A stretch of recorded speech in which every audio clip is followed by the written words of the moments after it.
Good morning, this is Wayne Bilal with another Smart Profit Maximizing Moment. Sorry, don't have Tessie today. She's at home with Mom because I have a business appointment out of the office, so I didn't want her terrorizing the staff while I wasn't here.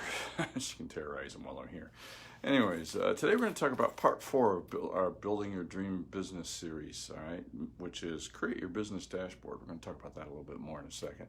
First, let me reintroduce myself. My name is Wayne Bilal. I'm the founder of a local CPA firm since 1991, so this is our 28th year. Been doing this a long time. Actually passed the CPA exam back in the late 70s. Started at a local CPA firm while I was a sophomore or junior in college. I think in between the two, I always forget. 1975. So I've been doing that a long time, over 40 years. Wow, long time. Anyways, neither here nor there. We do three things. We focus on helping our business owners make more money. Part of the reason for these videos, these profit moments. I'm the creator of the Smart Profit Maximizing System, which is an online course and a one-to-one coaching program. So if you need coaching, give me a holler. And definitely also the creator of the 21 steps to finding the gold that's hiding in your business right now. Also, we do tax planning. In the last 3 years alone, we've saved our clients legally over $4.3 million in taxes that they didn't send to the IRS, that they used for their own retirement, pay off debt, whatever they wanted, expand their business, anything but send it to the IRS, which is key. All right. The third thing we do, obviously, is tax returns. Okay, so watch out. Corporate deadline is September 15th. Don't want to miss it. Federal individual extension deadline is October 15th. So if you haven't filed your tax return, you're running out of time. Don't push us to the last minute. Not cool. Let's talk about creating your business dashboard.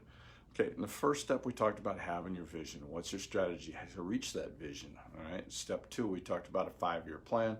Step 3, we talked about how to do the 1-year plan, the quarterly plan, turning that 1-year plan into a quarterly plan, into a monthly plan, into a weekly plan, all designed to reach your 5-year goal, which is designed to get you the dream business that you always wanted to create. Do so though, you need a dashboard.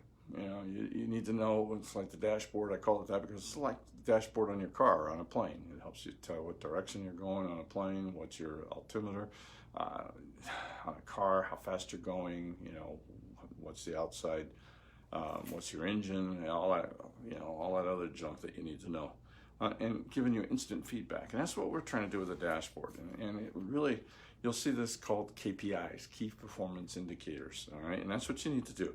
You need to figure out what the key KPIs you need for your business to determine how well you're processing towards your monthly, quarterly, annual, 5-year goal. All right. Standard KPIs, the normal, are the total number of sales, total number of customers, average sales per ticket, gross profit, average upsells per salesperson. But really, it's kind of necessary to go even deeper, looking into total website visitors, number of sales calls, total number of leads, profit percentage, gross profit percentage, sales per employee, average sales per month. I'm going to give you an example of KPI that I've helped a coaching program set up. All right. They had a coaching program that cost $1,000 and they wanted sales of $120,000 a year from that coaching program. Doing the math, 120, was easy. They wanted 120,000, 120 divided by 12. They needed 10 per month. Assuming 10 times 4.33 weeks per month, they had to sell 2.3 coaching programs per week. All right. Now we understand what we need to do. We also know that it took about 4 proposals for each sale. So it basically meant that the owner and their sales staff had to do 10 proposals per week or 2 proposals per day. Now, I have something to measure. I can design daily reports that provide me with stats for day, week, month to date, and year to date. How many proposals is my sales staff making there per day? What percentage are they closing? How many coaching calls have they made? Managing with KPIs indicators allows me to do 3 things, really. 3, or did I write down 4? 3, good. My memory's good. Set goals and judge results against them. In my example, if I've only sold 2 coaching programs by the 15th of the month, I know I'm running behind. I have to make adjustments before the end of the month when it's too late. If I don't have my KPIs, I show up at the end of the month or 2 months later, when my CPA or accountant or my internal bookkeeper gives me a financials and I realize I'm way behind, though I hopefully know that already. All right. But if I have my KPIs, I can adjust after the first week, or definitely after the second week. All right. Second thing it allows me to do is to manage underlying issues and react in a timely manner, which is kind of what I said. If I've only sold 2 coaching programs by mid-month, I can check to see if we're making enough calls to generate the necessary leads. Am I doing enough proposals? Are we not following up in a timely manner? Are we not closing the deals? KPIs allows me to drill down to the underlying problem and adjust accordingly. Finding this out mid-month allows me to react while there's still time to make changes. I've worked with many companies that had no clue what their sales were for last year's until I did their tax return, sometimes like right now. How did I do last year? You don't know? You need to know this. This is not something you wait for me to tell you. KPIs, if you have the right KPIs in place, allowing you to discover and take advantage of changes in the marketplace a full year before the ones that wait until they get the tax return. This third thing is, with KPIs, you're more easily able to manage your business and your employees. You are looking at all the numbers, not just sales. You're looking at all the factors that drive the sale, all right? Car dealerships have this down almost to an art. For each salesperson, they have the number of people they met, the number of people who took a test drive, the number of people who filled out a credit application, number of people who bought the vehicle. KPIs allow them to manage every part of their business, to determine exactly what skills the salesperson needs to improve. Can they get people to take the test drive, but they can't get them to fill out an application? They can't get them to even take the test drive, whatever. Everyone loves to be motivated by numbers. We train them, we are trained to win. Studies have shown that both golfers and bowlers do better when they're keeping score and competing against someone else than when they're practicing without keeping score. If there's nothing on the line, even if it's just keeping score, we're just set up to compete.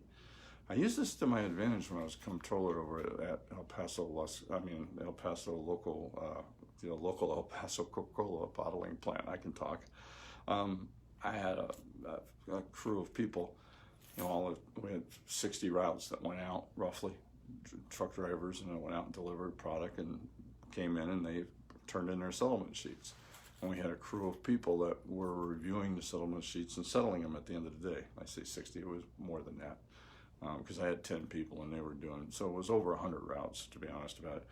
I started tracking things, like how many they did and how many, and what their error rate was.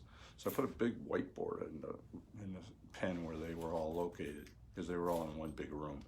And I put their names down the side, two areas, number done and how long it took them. So basically how many per hour, and error rate. And I came in at roughly 10, 11 o'clock in the morning whenever I got the results, and I posted numbers for each one. And then I walked out. I didn't announce it. I didn't say anything. What I started to see is people are competitive by nature, and very quickly they started to settle more quickly and with fewer errors. And I didn't even announce anything. There was nothing there. There was nothing on the line. I ended up giving a small reward to the people, to the whole department, and to the one that did best. People are competitive by nature, and they love to be managed by numbers. This makes it much easier to meet with poor performers and discover the problem. Very often they just need additional training. Imagine the meetings I had were, I don't think you're doing a good job. That just gets people defensive. My meetings were, everybody else is doing X number of routes per shift, and you're doing lower. And everybody else has got no errors. You have this percentage, or they have this percentage, and you're higher. Why? Now, I'm not attacking the person. I'm explaining, just listing facts. And it gave them a chance to respond.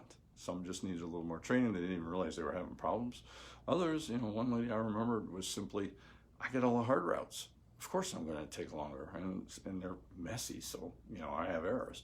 So we switched her with somebody else, and yep, that's exactly what happened. So we had the hard routes, they were messy, so we went in with the sales staff and trained their people better. We set up a training program to make sure we got the paperwork we needed, and everything was better. Now, it was better than attacking her and losing a good employee. Hey, until next time, this is Wayne Blau saying, let's make this our most profitable year ever. Thank you very much.